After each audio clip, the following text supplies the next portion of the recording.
Welcome back to Thinking Critical. This is Wes. And today I kind of want to talk about how influence or who you're influenced by can really change the entire landscape of an industry like we're kind of seeing with comic books nowadays. In my opinion, the storycraft just isn't quite as good. I'm going to talk about, or I already talked about this kind of in depth with my good friend Drew on Tuesday, kind of some of the tropes that I think are really holding us back. But now I want to kind of expand these thoughts and talk about when you're thinking about the creators that are influencing the new creators of today. We just kind of went through an entire generation of comic creators that would have been influenced by like a Frank Miller, by Neil Gaiman, Grant Morrison, Alan Moore. So you saw a change as far as the writing style, what people were wanting to do with characters, take them in a darker path. Maybe some bigger, more complex kind of stories.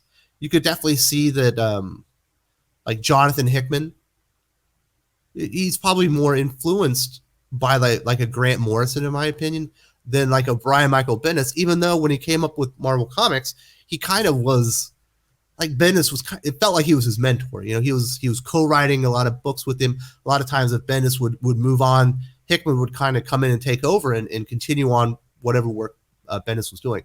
I kind of also get the feeling here and there that maybe Hickman doesn't totally like Bendis, but I'm not really sure about that. If you know anything about that, you're gonna have to fill me in. But so we've got a new generation, the one that's kind of coming after the Jonathan Hickmans and the Scott Snyders, like this newer generation, and we're seeing changes in writing. In my opinion, there were two creators that really were going to influence this generation of comic creator or comic writers. You had Brian Michael Bendis at Marvel Comics, and you had Jeff Johns, mostly at DC Comics. He did a little bit of work at Marvel. He went over and did Adventures for a minute, but for the most part, he was associated with DC Comics. And you could see two influential writers that essentially did everything. Bendis, he did Avengers, he did X-Men, he worked on Spider-Man. He worked on all the major characters. I don't think he did Hulk, but he essentially did all the major characters in the Marvel Comics universe. You look at Jeff Johns over at DC. Yes, he did Justice League. He's done Batman. He's done Superman. He's done all the major characters there. The Green Lantern, Flash. He's worked with all the major properties there as well, to where they were going to be major influences on that upcoming next generation of talent that we're kind of seeing now. And it is absolutely terrible that you can see that what happened was Brian Michael Bendis became the influential writer for this next wave of comic book writers, and not Jeff Johns. And it's absolutely at the detriment of the comic book industry, of the detriment of the characters, to the universes, and especially to the customers.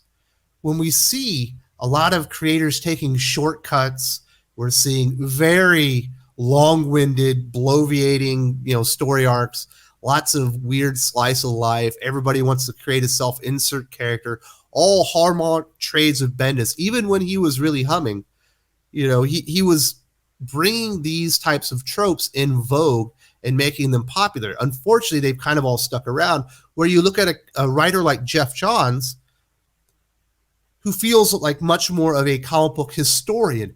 Before he's going to write his ultimate Flash adventure, he's going to go back and read as much Flash as he can, piece it together, and take the best parts of the Flash, whether it be Wally or Barry and what he's doing, Flash Rebirth, or some of his other takes on the character, and when he puts them forth, he's going to try to give you the best version of the character, going in a direction that makes sense for the character, that honors the history of the DC universe and what that character has meant. You can see that within Green Lantern Rebirth as well. You can see that Jeff Johns has a special place in his heart for Hal Jordan in Green Lantern during the Silver Age. And he went back, He was able to he didn't retcon the parallax thing, but he was able to bring Hal Jordan back into the universe, make it make sense, honor the character that he was before, and elevate the character moving forward to where he ends up outshining essentially all the other Green Lanterns. Unfortunately, I know a lot of Kyle Rayner fans aren't happy about that. There's definitely a lot of Wally West fans that aren't happy that he brought back Barry Allen. Whether you agree with the decisions or not, you have to look at the work that Geoff Johns did when he put the characters forth, and the way he reincorporated in the universe is what he decided to do with them. And you can say that he honored the core of those characters. He honored the history of DC Comics, and he brought back a couple of characters that he obviously loved. Whereas Bendis, he doesn't tend to do that. He likes to change characters dramatically on, the flip of a hat. It's like, okay, I've decided that Iceman is gay. No precursor. I'm just going to do it. And that's who the character is. And he will never be what he was before because I'm Brian Michael Bendis and I make changes. Or I'm going to tell this Avengers story and it's not going to quite fit in to where the Avengers were before. I'm going to tweak some of the characters. Well, tweak might be an understatement. I'm going to wholesale change some characters to fit my vision because I don't have to compromise my artistic view or my story. I don't have to compromise that for the characters in the history. The characters in the history have to be compromised for me. And that's kind of his thoughts when he's writing these characters and he's moving them forward. And I think at this point where you're seeing so many creators do that, and it's become very frustrating, and that's why a lot of people are having issues reading comic books, because we are not getting that wonderful Geoff Johns take where he's going to do something new with the character, but he's going to do it with the past and within honoring the character. You have far more creators doing the Brian Michael Bendis. I will bend the character to the will of my story. I will make wholesale changes on my whims. I will create self-insert characters. I will create the same character over and over and over. Because I got to get new IP out there. And it's not like Geoff Johns didn't create new characters, but they always felt like they had a purpose. Brian Michael Bendis' new characters, from what I can tell, their purpose is so Brian Michael Bendis can have new characters. And you see that a lot nowadays, even with, you look at a James Tynion. A lot of people love his Batman. He is far more influenced by Brian Michael Bendis than he is by Geoff Johns. You see a lot of new characters, not the same one over and over, but he is creating redundant characters so he can say that he created some new IP for Batman. He's replaying some of the greatest hits on Batman, but he's bending the character kind of to his will and the way he wants to see Batman. He took his money away. How many times can Batman be saved by Harley Quinn kind of thing? And then we see these very, very decompressed takes on the character where we're seeing entire story arcs taking upwards of 8 issues to complete a story. We're not talking like a sweeping big story that he's telling over the year where you have, 4 mini stories, 2 issues each, and then you have this one long story that's being told underneath and subplots. No, we're talking an 8-issue story, 2 trades just to sell it. If you want the whole story, you're going to have to buy 2 trades if you're reading a James Tynion type of book. And obviously, James Tynion, his sales on Batman speak for themselves. You could see even a Snyder, who obviously is a little bit older, certainly a more veteran presence within the comic industry. You can see that he was influenced by Brian Michael Bendis. I've seen his story arcs take 9 issues. And we have those creators are really primarily at DC. So they're taking these Brian Michael Bendis models and these writing tropes, they're moving them over to DC. But you're not really seeing it go the other way. When you think of Geoff Johns' style storytelling within comic books, where you go in there, you find the essence of the character, you read up on the history, and you try to do something new with the character that fits in with who they are. There's only a few that I can think of that are even new. The one that obviously comes to mind, and that's the reason that they're my favorite comic writer, is Robert Venditti. You can see his take on Hawkman. And Geoff Johns certainly wrote Hawkman. I would certainly highly recommend both of them. Robert Venditti's first, and then Geoff Johns, I would give a lower recommendation, but they're both fantastic. But they both honored the character. There's that kind of Indiana Jones archaeological base superhero that can fly, that's going out and looking for artifacts and trying to parse through history, to come up with the way that the story narratives and the way that they're characterizing and presenting the hero of Hawkman. That's kind of where it stops with Geoff Johns. Robert Venditti, he went back and he read all of it, and he decided to throw it on its head and kind of change the way that we kind of look at Hawkman, the way that his history kind of folds together, and made the character even more exciting by taking the work of Geoff Johns and the other creators that had worked on the character before and doing something that was really exciting with the character. But it all feels completely logical, and it feels like it is Carter Hall. It feels like the same character, and you don't always see that with a lot of other writers. In fact, I don't think that I can name a Marvel creator when I look over there that I go, that creator is definitely more influenced by Geoff Johns than Brian Michael Bendis. Perhaps Chip Zdarsky. He seems to really appreciate the characters, the core of the characters. He seems to get the voice. And obviously within Daredevil, we've seen Daredevil make mistakes in the past. In this case, he's murdered somebody. He's having to go through the guilt. He wants to give up the mantle of Daredevil, at least give up the costume and not go back to being a superhero again, gets dragged kind of back into it, goes to prison type of thing. We've certainly seen some of those elements, but he's made it work for the character, and it feels like a Daredevil story. If you go back and read The Invaders, that is the best take you're going to see on Captain America the last 10 years, on something that wasn't like a one-shot or something like that. And that is certainly Chip Zdarsky gets the character of Captain America. Whether he believes in what Captain America represents, I don't know. I would imagine not, just by some of the things that I've seen him say here and there on social media and whatnot. That's neither here nor there. He doesn't need to believe in everything that Captain America stands for. He needs to get the character and tell the best story that highlights the attributes and the history of who Captain America Steve Rogers is.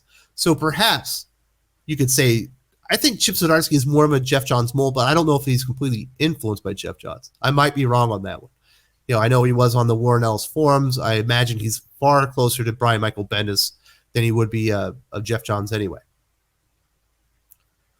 So you see a lot of the Bendis influence bleeding over into the DC Comics universe, and you don't see very much, if any, of that Geoff Johns influence bleeding over into the Marvel universe. And another reason that you could see that, we do know that there was a professional, I don't know, there was an issue with Dan Didio. They had some professional headbutting. There was some clicking going on. And from what I understand, Dan Didio was jealous, not appreciative that the fans were far more drawn to the DC Universe rebirth that Geoff Johns did, that really honored the characters, than what he did with the New 52, where it was really stark changes in the characters, taking them in completely different directions that didn't feel natural and germane to the characters to begin with. And we know that there was some politicking behind the scenes. Geoff Johns did end up getting ascended to DC Films because they had a couple of clunkers. It didn't feel like they were getting the characters, and he needed to go in there and kind of be a producer and take more of a hands-on role there while he was still writing a little bit with the DC Universe. So I do think it is by design, some of that petty jealousy, that professional jealousy on the part of a Dan Didio, that maybe he didn't appreciate Geoff Johns' storytelling, which is crazy because it certainly made a lot of money. You think about the last real money makers for DC Comics, Batman, Three Jokers, and Doomsday Clock. Those things were forces of nature when they came out. Hundreds of thousands of issues moved. If you think about that, Johns was actually able to successfully integrate the Watchmen universe and Dr. Manhattan into the DC Comics universe. Some people might not be happy about it, but he was able to do it. He was able to do it successfully, and it made sense. And it turns out he wasn't even really talking about the Watchmen. He was using the characters there to highlight what a true hero Superman is and his place within the DC Comics universe, that essentially he is the alpha. The DC Comics universe starts when Superman appears on Earth, whether it's in 1942, 1939, 1980, no matter when it is. When Superman arrives, superheroes begin in the DC universe because he is the alpha superhero. He is the beginning of that universe. And why they've decided to throw that kind of storytelling out the window at DC Comics, I'll never know. You have Robert Venditti there. In my opinion, the closest thing that you're going to get at the big two of a Jeff Johns style comic book writer. He's doing Superman 78. He's doing World of Krypton. He got a short crack on Superman, which was always going to be temporary, but he never gets to do anything major there. He's kind of kept in his little box in his place to do, hey, you could do a Hawkman, you could do, you could do a Superman 78. I'm blanking on the Elseworlds book that he did with Eddie Barrows that I like so much. Of course, as soon as I'm done recording this, I'll remember it. But he gets to work on stuff like that. He never gets to do an event. I've read Robert Venditti led events at Valiant. Shocker. They're better than what DC's putting out. Certainly better than Joker War. Certainly better than City of Bane. Certainly better than we're getting right now with Fear State. And I'll be shocked if Shadows of the Bat are anywhere close to anything that Valiant Comics were able to execute under the leadership of Dinesh Amadasani with Robert Venditti as his lead creator. That was kind of setting the table for everybody else. But he gets none of those opportunities, despite doing a very good job on Green Lantern. The Green Lantern sales, they wish they could get it back. Even under Grant Morrison, the sales did dip because people felt like the Venditti take on the character was a natural progression or a natural successor to what Jeff Johns had done with the character before. So that's the unfortunate part. Just think about it. If this whole generation of comic creators, if 60% of them had realized Jeff Johns is the better creator, he puts in more work, he honors the characters, he does things, he's willing to bend his story to the character and make sure that it fits, rather than taking the easy way, the Brian Michael Bendis, let's take 3 complete comic issues to say nothing. Let's change the characters at will just because they're the writer. Why would I want to work hard and study the character when I can just change the character because I have a story to tell?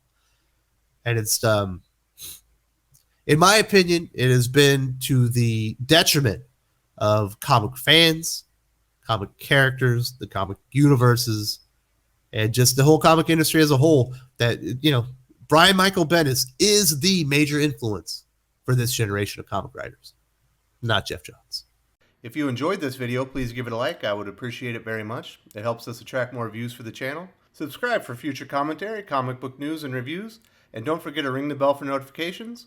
If you want to talk comics, movies, and much, much more, you can follow me on Twitter at Wes_from_TC. With that, Salamat Po, and I'm out.